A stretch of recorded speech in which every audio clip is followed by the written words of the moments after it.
আসসালামু আলাইকুম। মাঝে মাঝে নিজেকেও একটু সময় দিতে হয়। চার দেয়ালের বাইরে বের হয়ে প্রকৃতির সাথে মিশে যেতে হয়। তাই সুযোগ পেলেই আমরা দুজন অজানা পথে বের হয়ে যাই, শুধু একটু খোলা আকাশ আর নির্মল বাতাসের খোঁজে।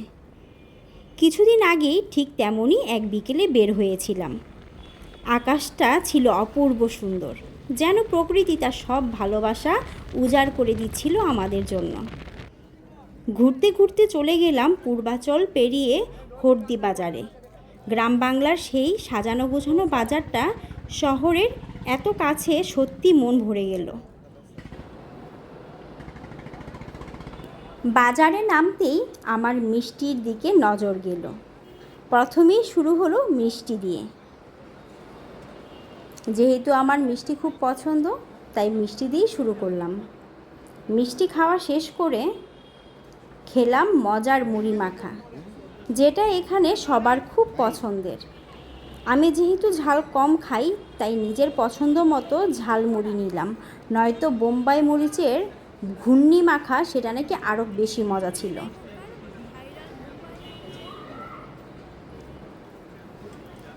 এবার টুকটাক খাওয়ার পর্ব শেষ করে বাজার পরিদর্শনে বের হলাম।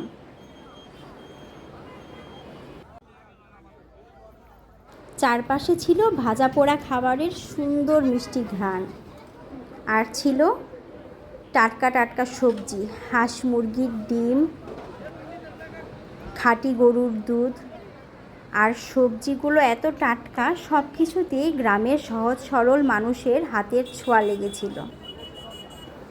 যেহেতু বিকাল টাইম ছিল, বাজারটা ছিল বেশ জমজমাট, আবার খুব ভিড়ও ছিল না, তাই আরামদায়কভাবেই ঘুরতে পেরেছিলাম।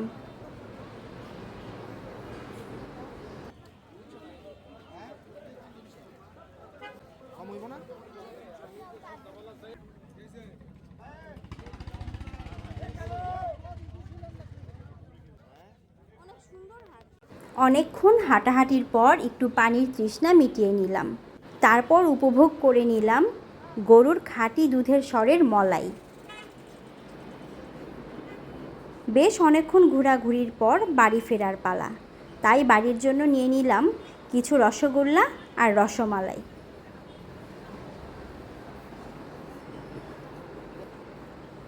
বাড়ি ফেরার পথে টুকটুকে এক লাল বুড়ির সাথে দেখা।